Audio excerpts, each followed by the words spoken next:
Assalamualaikum warahmatullahi wabarakatuh teman-teman. Kenalin, nama aku Zulfa. Aku dari Pendidikan Biologi 2018 UIN Sunan Kalijaga, Yogyakarta. Dan di kesempatan yang sangat bahagia ini, kita akan bareng-bareng belajar tentang nukleus dan juga nukleolus. Jadi teman-teman masih ingat kan, apa itu nukleus sama apa itu nukleolus? Oke, langsung aja. Well guys, materi yang akan kita bahas di kesempatan ini ada 4. Yang pertama, ada struktur inti sel eukariotik dan juga prokariotik. And then, di kedua ada hubungan antara gen, kromosom, dan juga nukleus. And after that, ada sistem kerja nukleus dalam mengontrol seluruh kinerja sel. Kemudian ada juga fungsi biologi DNA dan juga RNA di dalam sel. Well, kita langsung masuk ke pembahasan pertama. Di sini ada struktur inti sel eukariotik dan juga ada sel prokariotik. Nah, sebelum kita masuk ke materi, aku pengen tanya dulu dong sama teman-teman. Kira-kira teman-teman masih ingat nggak apa sih itu sel eukariotik? Apa itu sel prokariotik, teman-teman? Masih ingat nggak? Ya, jawabannya benar sekali. Jadi, sel eukariotik merupakan sel yang memiliki membran inti sel, juga memiliki lapisan endomembran. Sedangkan sel prokariotik itu sebaliknya ya teman-teman. Oke, udah ingat ya? Langsung.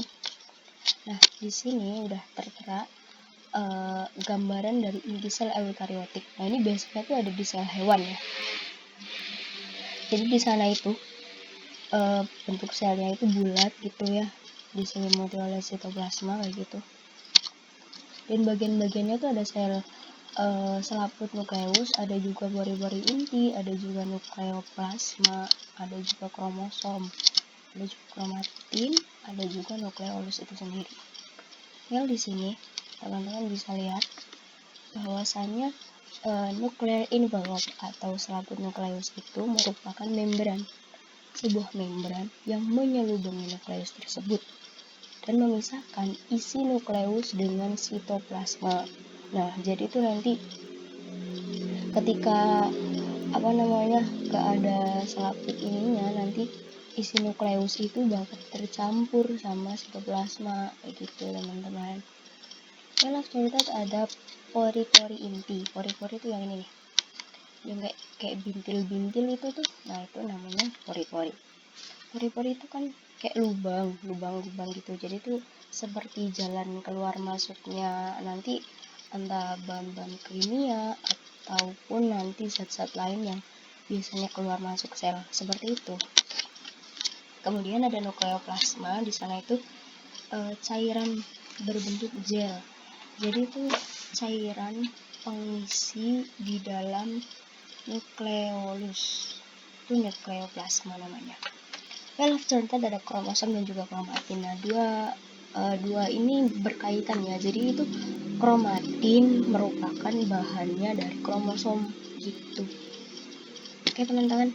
After that terakhir ada nukleolus. Di sana nukleolus itu isi dari inti sel. Jadi inti sel itu kan ibarat nih ya, kita analogikan seperti halnya telur rebus. Telur rebus itu kan masih ada kulitnya yang keras, kemudian ada lapisan yang berwarna putih, terus kemudian ada juga yang berwarna kuning tuh yang paling dalam kan. Nah, di sana jadi itu kulitnya itu dianalogikan sebagai membran inti sel, kemudian yang putihnya itu inti selnya, nukleusnya, kemudian yang kuning itu dianalogikan nukleolusnya. Jadi itu paling pusat, paling dalam ya. Kita lanjut teman-teman. Oke, sekarang selanjutnya inti sel prokariotik. Nah, gambarannya seperti ini ya teman-teman. Jadi perbedaannya dengan yang tadi itu kan udah aku sampaikan di awal tuh, kalau prekariotik itu merupakan kebalikan dari eukariotik. Dan ini berarti dia nggak punya membran inti. Jadi intinya ya udah gitu. Intinya ya udah inti yang paling inti ya, bukan nukleusnya, tapi yang paling inti langsung, berarti nukleolus itu yang tadi. Kalau di sini nyebutnya nukleoid ya. Nih yang ini nih, yang merah-merah ini. Kalau seperti ini tuh biasanya terletak di bakteri seperti itu teman-teman. Well, nah kan ada juga di keterangan, benar juga kan, sel ini belum memiliki nukleus atau tidak mempunyai membran inti yang memisahkan materi genetik di inti sel dengan bagian sel lain. Jadi tuh nukleoidnya tuh tadi tuh gabung sama semua bagian-bagian sel yang lain, kayak seperti dengan sitoplasma sama ribosom sama ini tuh dalam satu tempat gitu. Tadi kan ada selubungnya tuh, jadi biar benar-benar dia ini benar-benar dia nggak terpisah. Kalau yang dibentuk sel yang sebelumnya yang di eukariotik, kalau di prokariotik jadi itu intinya ya udah inti, abis itu bersebelahan sama ribosom, bersebelahan dengan plasmid, bersebelahan lagi dengan sitoplasma dan bagian yang lainnya gitu. Lanjut sekarang, nah ini menarik nih, hubungan antara gen, kromosom dan juga nukleus. Kalian tahu nggak, ternyata tiga ini tuh berhubungan guys. Tiga ini berhubungan, mereka memiliki korelasi. Masih coba kita bahas bareng-bareng. Oke, sebelum ke keterangannya. Jadi tuh di sini, yang ini tuh yang kayak rantai ini namanya gen. Kemudian yang kayak huruf X ini namanya kromosom. Dan yang paling ini, yang warna kuning ini namanya nukleus. Nah, ini keterangan singkatnya. Gen merupakan bagian kromosom atau salah satu kesatuan kimia atau DNA dalam kromosom, yaitu dalam lokus yang mengendalikan ciri genetis suatu makhluk hidup. Kemudian ada kromosom itu sendiri. Kromosom itu di sana terdapat DNA dan RNA, di mana mereka berdua itu berperan dalam pewarisan sifat.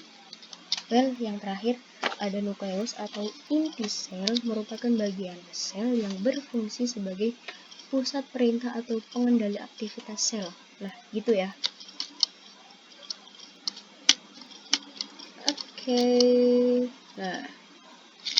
Oke, sebelumnya menurut teman-teman gimana tuh? Udah paham apa belum nih? Tadi kan gen itu kan isinya bahan-bahan kimia, 10 bahan-bahan kimia.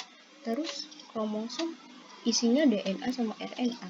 Kemudian yang terakhir nukleus itu pengendali seluruh kegiatan sel. Kira-kira apa sih kaitannya? Teman-teman penasaran nggak sih? Nah, kita bahas di sini ya.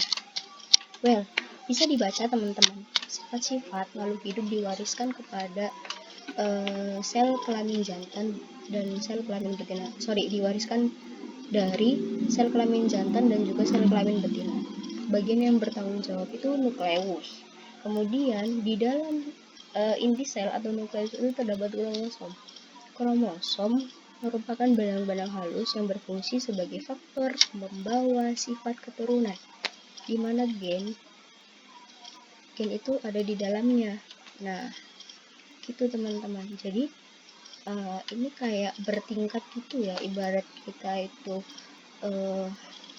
dianalogikan kayak kayak bakso beranak gitu ya. Jadi itu ada bakso yang dalamnya, yang keluarnya itu, terus nanti dalamnya ada telurnya, terus dalamnya yang paling kuning. Nah itu kayak gitu. Jadi tuh gitu kaitannya, kurang lebih seperti itu ya teman-teman. Paling dalam itu adalah gen ya. Terus gen itu ada di dalam kromosom. Nah, ibarat gen itu yang kuning telur, kemudian ada namanya kromosom itu yang putih telurnya, dan kemudian yang terakhir itu yang lapisan baksonya yang gede itu namanya dianalogikan sebagai nukleusnya, seperti itu ya. Oke teman-teman, kita ke sistem kerja nukleus yang kayak tadi kita tuh bahasnya nukleus terus. Nah itu ya, sekarang kita bahas. Well guys, nah kan dia itu mengontrol seluruh kinerja sel. Ya, ini contohnya aja sih. Nah, jadi di sana itu terdapat banyak komponen sih di dalam sel. Nah, contohnya ya di sana itu ada sitoplasma, ada mitokondria, ada bagian-bagian lain. Gitu. Oke, kemudian the last about fungsi biologi DNA dan RNA di dalam sel. Ya, kita langsung bahas aja guys. Sebelumnya kalian masih ingat gak sih perbedaan antara DNA dan juga RNA? Masih ingat gak? Ya udah lupa nih kayaknya. Ya udah deh, kita belajar bareng-bareng ya. Kita biar ingat lagi, biar aku pancing-pancing kalian aja ya. Oke. Well, DNA atau deoxyribonucleic acid merupakan makromolekul berupa benang sangat panjang yang terbentuk dari sejumlah besar deoksiribonukleotida yang masing-masing tersusun dari satu gula dan juga satu gugus fosfat. Nah, jadi itu intinya tuh DNA itu double helix seperti itu ya. Kemudian RNA itu bedanya ya, DNA sama RNA cuma satu, lawan RNA. Oke, kita next aja. Oke guys, pertama kita ke RNA dulu, apa sih fungsinya? Ada sebagai penyimpan informasi dan juga ada juga sebagai perantara DNA dan protein dalam proses ekspresi genetik. Ibaratnya yang bawa sifatnya itu gen. Terus RNA itu nanti dia itu yang mengekspresikan gitu. Oke, sekarang fungsi DNA teman-teman, ada membawa informasi genetik, ada memiliki peran dalam produksi sifat, ada juga mengekspresikan informasi genetik, ada juga mesintesis molekul kimia lainnya, dan juga bisa juga menduplikasi diri atau bereplikasi. Nah, antara RNA dan juga DNA itu saling melengkapi. Apabila salah satunya tidak ada, itu bakal susah teman-teman. Jadi ketika DNA-nya misal nggak ada, RNA-nya nggak bisa berfungsi. Gimana coba? RNA itu kan pengekspresian sifat dari sifat yang ada di DNA. Misalkan kalian itu mewarisi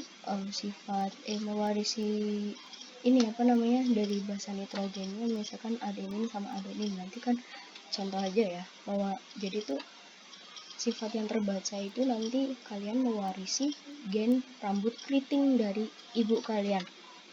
Nah, kalau misalkan DNA-nya nggak ada, terus kalian gimana? Gak mungkin kan? Terus kalau RNA-nya nggak ada, nggak tahu tuh gimana. Menurut teman-teman gimana? Oke, jadi itu antara DNA dan RNA itu saling melengkapi. Seperti halnya kita hidup saling melengkapi. Oke teman-teman, terima kasih banyak udah mau belajar bareng dengan aku. Next time kita insya Allah belajar lagi. Apabila ada pertanyaan, bisa nanti kita diskusikan bareng-bareng. Oke, terima kasih dari aku Zulfa, Pendidikan Biologi 2018 UIN Sunan Kalijaga Yogyakarta. Apabila ada salah kata dan juga banyak kekurangan, mohon maaf yang sebesar-besarnya. Wassalamualaikum warahmatullahi wabarakatuh. Baik teman-teman.